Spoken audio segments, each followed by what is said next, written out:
And I've realized that podcasts are the new business coffee meeting.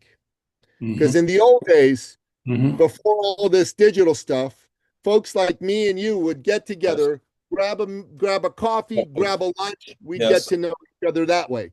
Today, today you can be in the United States, I can be in Canada. We can spend 20 to 30 minutes together knowing each other through the magic of you interviewing me and asking me questions. And by the end of that meeting, if both you and I have done our jobs right, we're going to feel a little bit better about each other than we did at the beginning of the meeting. We're both. Welcome to the Antifragility Reframe podcast. This is the successor of the Reframe for Resilience podcast. Our guest today is Mr. Nicky Billou. He has written 11 books, a very prolific author, two of which are bestsellers. He's also the host of the Thought Leader Revolution podcast. And he has reframed the way you do business with respect to podcasts. And it's one of the things that I will ask him because he has the distinction of being one of the most prolific guests on podcasts.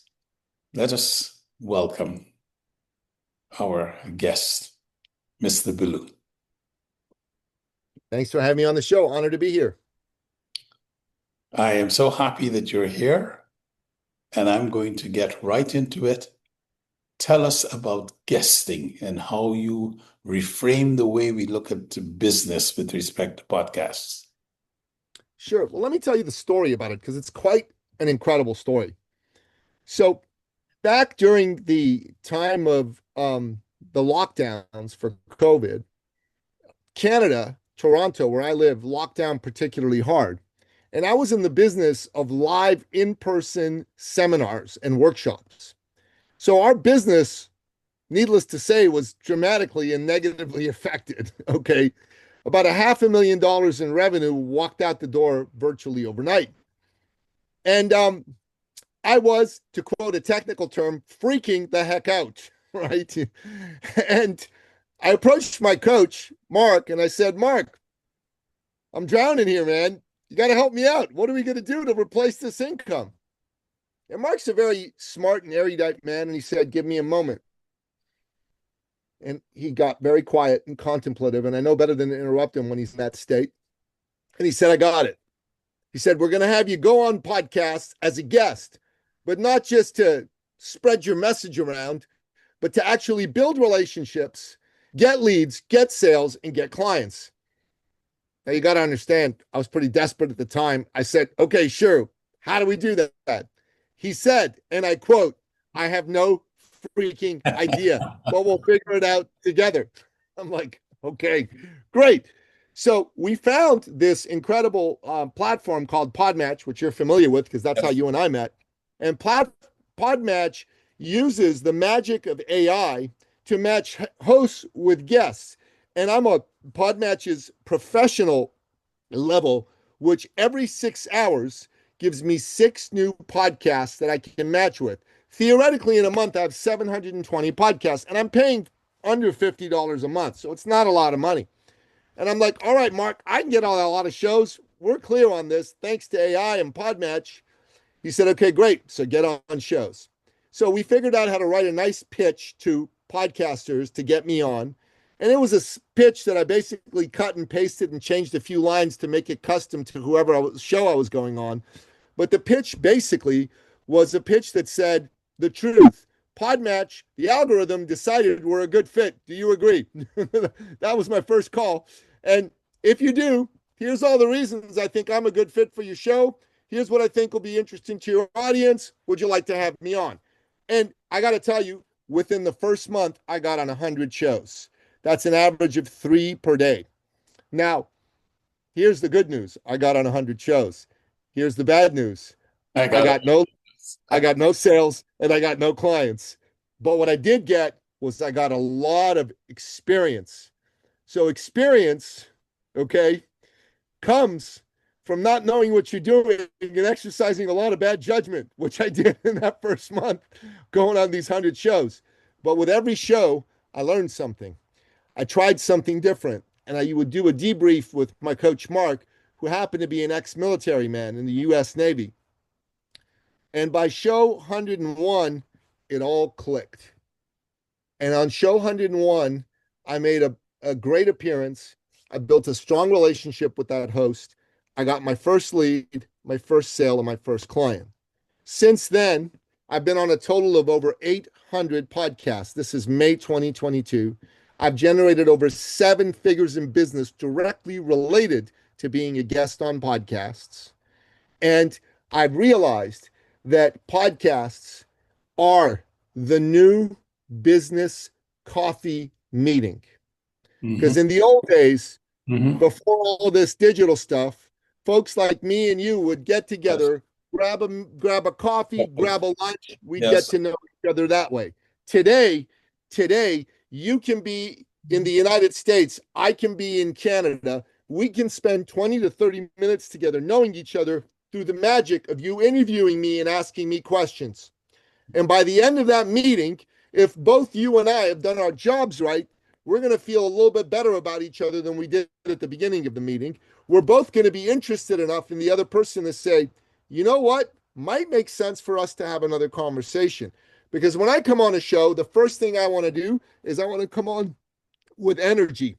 I want to see the audience who is giving us their attention, giving us their time, and giving us their hope and their belief that, hey, I'm going to really give you value.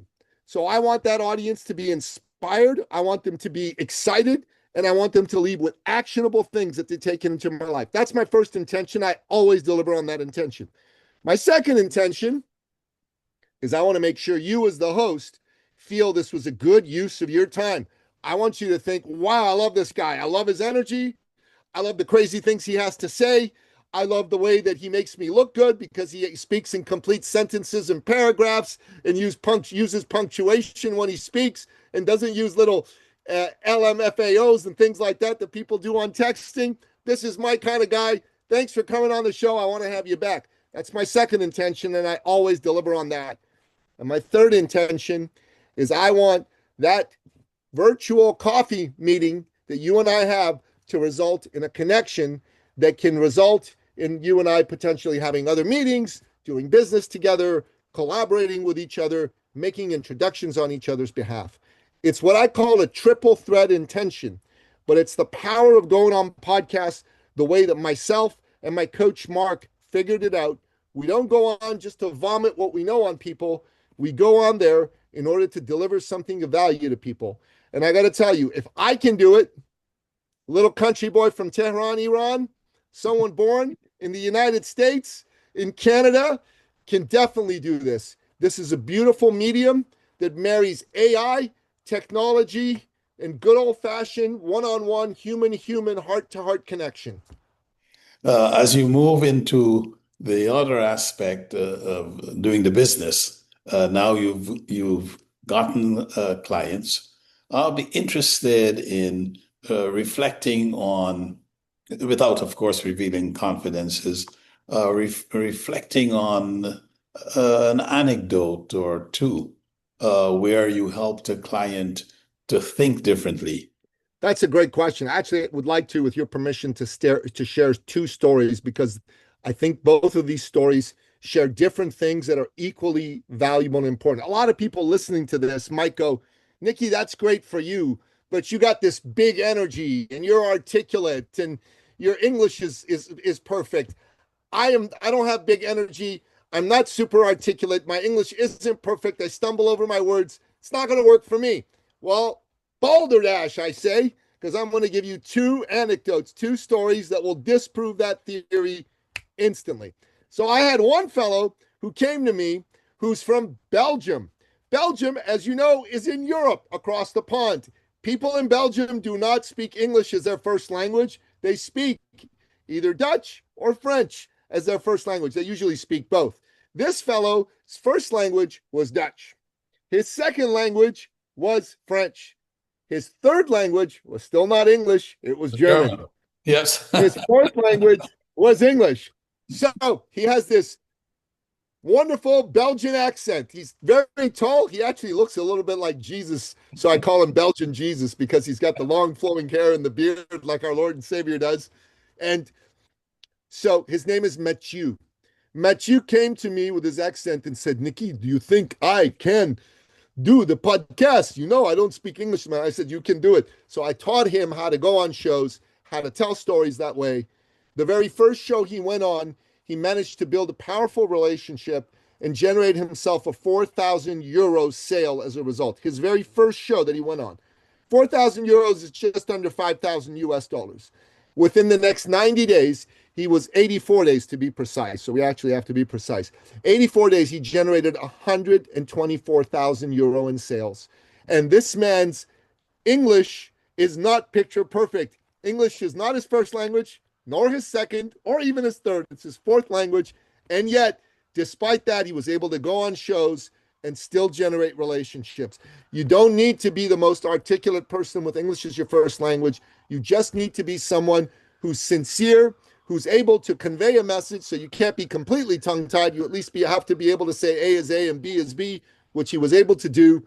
And you have to be honest, ready to share the truth, because that's what people are looking for today, truth tellers. This other individual that I'm going to talk about is an accountant. Now, Frank, accountants, I think you and I know a thing or two about accountants. We've been around an accountant or two in our life. They're not exactly what we call guys with big charisma and huge amounts of energy and passion. Okay. This accountant fellow came on my show and he's a great guy. I love him. He said, Nicky, do you think I could actually be successful as a guest on podcasts? I don't have a lot of charisma. Just like I said, I think you could. He said, all right, I'll take your course. He took my course. On his very first show, this guy with a deadpan delivery was able to speak about his topic, which is around investing in American real estate for Canadians. So it's a little bit specialized. And he delivered his expertise, his wisdom. At the end of it all, here's what happened. The host of the show said to him, that was really great. I think a lot of my clients could use you. Do you mind if I send you some referrals? Now, I don't know about you, my good friend, but if someone came to me and said, do you mind if I send you some referrals? My answer would be not, let me check my calendar. My answer would be absolutely send me some referrals. So this fellow, no big energy, no big charisma, still was able to go on a show. He got 18 referrals from this lady. He was able to generate tens of thousands of dollars in revenue as a result of this. So you don't need to have English be your first language. You don't need to be articulate like an academic or an author.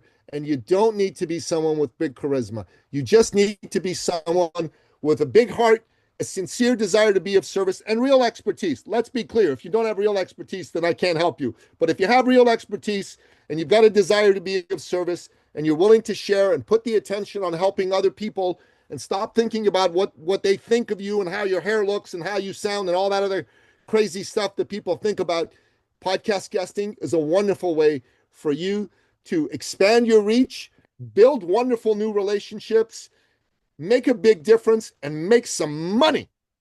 And remember, podcast guesting is like a new take on an old-fashioned idea, business networking, coffees and lunches as a way of establishing new relationships with wonderful new people. Thank you very much. One of the things we talk about in our 4 principles of reframing, one of them is making sure that what you do has broad benefit. And this clearly does. Thank you very much, Mr. Billou. Thank you for your time, sir.